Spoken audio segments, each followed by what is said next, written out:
Bear months na bakbakan na naman. Oh, nandiyan pala kayo mga guys. Kamusta? Bear months na naman. Bakbakan na naman tayo sa tugtugan pagdating sa bahay at sa rentals natin. So may papakilala ko sa inyong power amp na siguradong pasok, mapabahay man yan or maparental at siguradong pasok na pasok sa budget nyo. Tara, samahan nyo ako.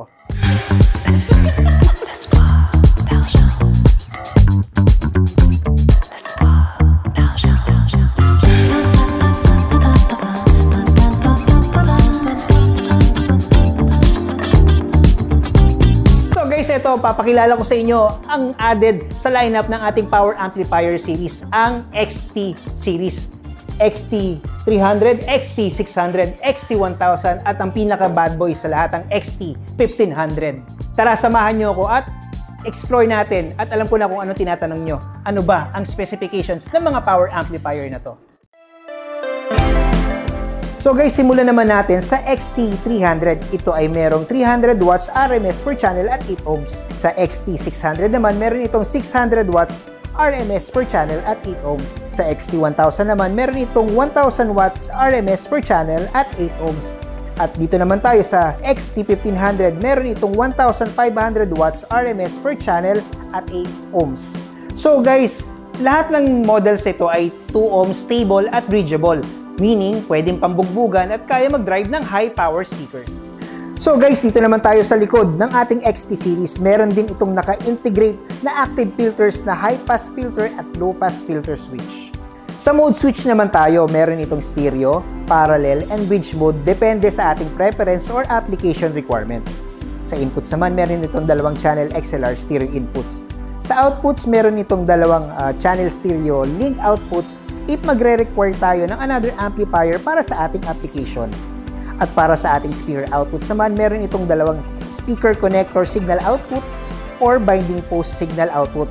At meron din itong fuse for added protection. Tara sa design naman tayo ng ating XT series. So makikita natin, ito ay rack mountable at meron siyang dual holes for added security kapag ni-rack mount natin.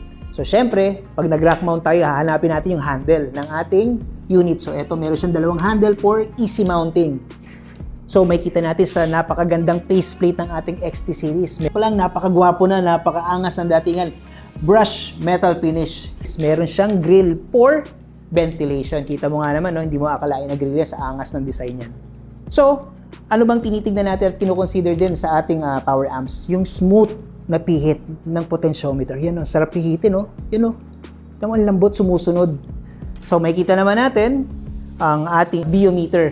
So, maraming sound tech gusto nila madilim. Hindi ko alam kung bakit. So, kahit madilim ka, kahit walang ilaw, makikita mo ang palo ng biometers. So, syempre, meron din siyang LED indicator. Pag pinatay mo, wala siya. So, pag bukas.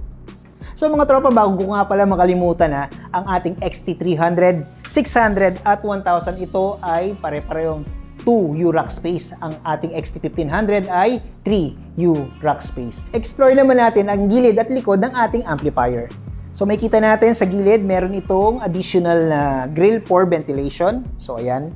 So guys, sa likod naman tayo. So may kita natin, ito ang ating inputs, itong outputs, at ito ang ating speaker outputs. So may kita naman natin sa bandang likuran ang dalawang smart fan blower. Ops! Akala nyo tapos na ang usapan? Tara, buksan natin ang mga ito at silipin natin kung anong laman ng ating mga XT series.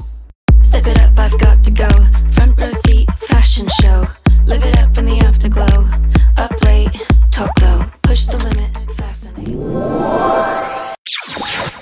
Oh! Saan ka galing? Kaibigan, anong gusto mong malaman? So mga tropa, baka nagugulat kayo, ang kasama natin, si Kuya Daniel, isa sa ating mga technical support team, at tayo magtatanong kung ano ang components ng ating XT series. XT1500, XT1000, XT600 at XT300.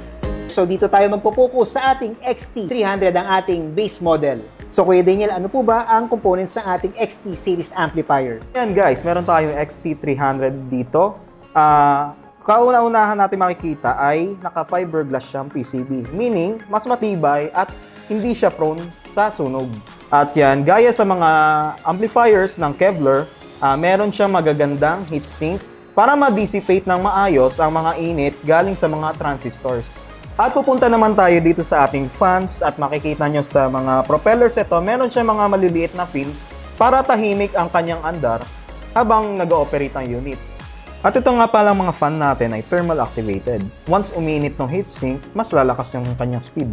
At bukod doon, kasama sa protection circuit niya, meron siyang thermal sensor na nag-i-indicate kung kailangan bilisan ng fan kung mainit na yung unit. At ganun din, meron din dito isa pang thermal sensor na mag-i-indicate naman kung kailangan ng proteksyonan ng ampli ang kanyang sarili. At ito guys, masasabi ko, kakaiba ang design ng XT series. Bakit? Kasi meron siyang makabagong NJW na transistors at yung pinaka-design niya, wala siyang insulator. So, mismong transistor nakadikit mismo doon sa heatsink. So, better heat dissipation. Kuya Daniel, ano namang ibig sabihin nun? So, yung ibig sabihin ko kanina, yung mga parts ng amplifier natin, maayos niyang mailalabas yung init na nililikha niya habang kinokontrol niya yung speaker. So, hindi siya nagkakaroon ng hotspot sa loob. At kung wala siyang hotspot, ang mangyayari sa sound, less distortion kahit matagal siyang ginagamit, kahit magdamagan man yan.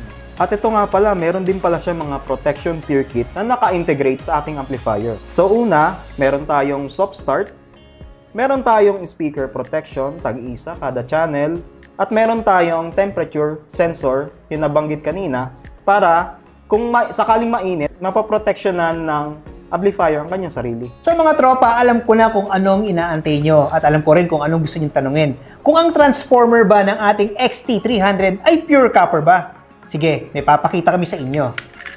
So guys, meron na kami pin-repair na XT300.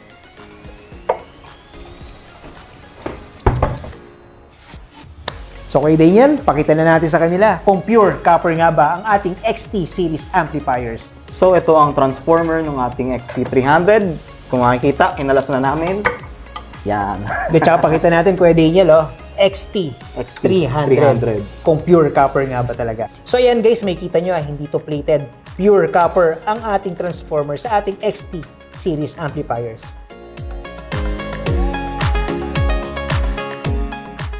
At ito guys, meron tayong 4 na mga malalaking resistor dito.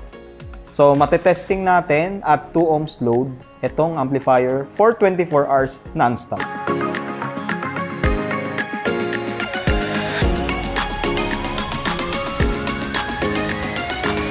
At ayan guys, ito ang ating dummy load na gagamitin. Kung susukatin, meron siyang 2.4 ohms, 2.3. So estimated 2 ohms. So ayun guys, naka-load na ang ating 2 ohms sa mga resistors. At may music na rin tayo nagpi-play. Naka 12 o'clock ang ating volume. At i-temperature check natin. Testing natin to kung gumagana. Ayan, yung temperature ng aking noo. At temperature ng ampli. Ayan. So ayan guys, naka-ready na tayo. 5 PM na, babalikan na namin kayo bukas.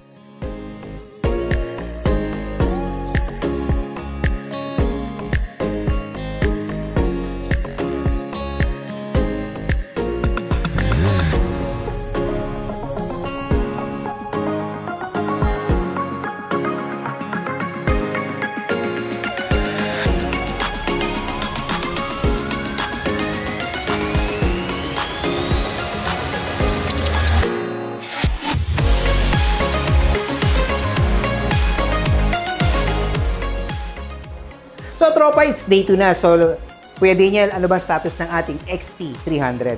Ang ating XT300 ay, ito nga, mainit yung resistors natin. Alive and kicking pa rin siya after 24 hours. So 5 PM in the afternoon na. Buhay pa rin. So ito, paparinig ko sa inyo na talagang tumutunog siya.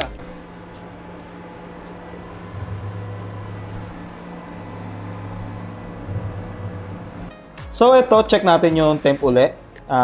Testing ko uli sa akin. 33.4. Testing natin sa resistors. Ito siya. 83. So mainit.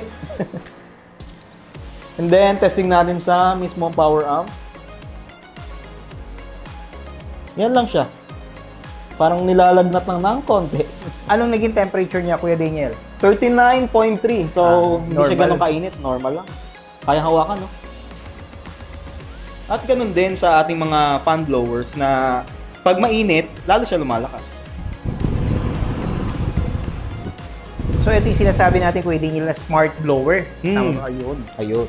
Pag hindi siya ganong ginagamit, minimal lang ikot, pero pag umiinit siya or bumabayo na yung sound, lalo siya lumalakas para mas efficient ang pagpapalabas ng init. So guys, ayan, nasubukan na namin dito ang performance ng ating XT300. So, kung gusto mo masubukan ang performance ng ating XT series amplifiers, bumisita ka na sa pinakamalapit na authorized dealers. O so, ano pang inaantay mo? Malapit ang bakbakan ng Bearmans. So, i-add mo na sa lineup ng iyong units ang XT series natin.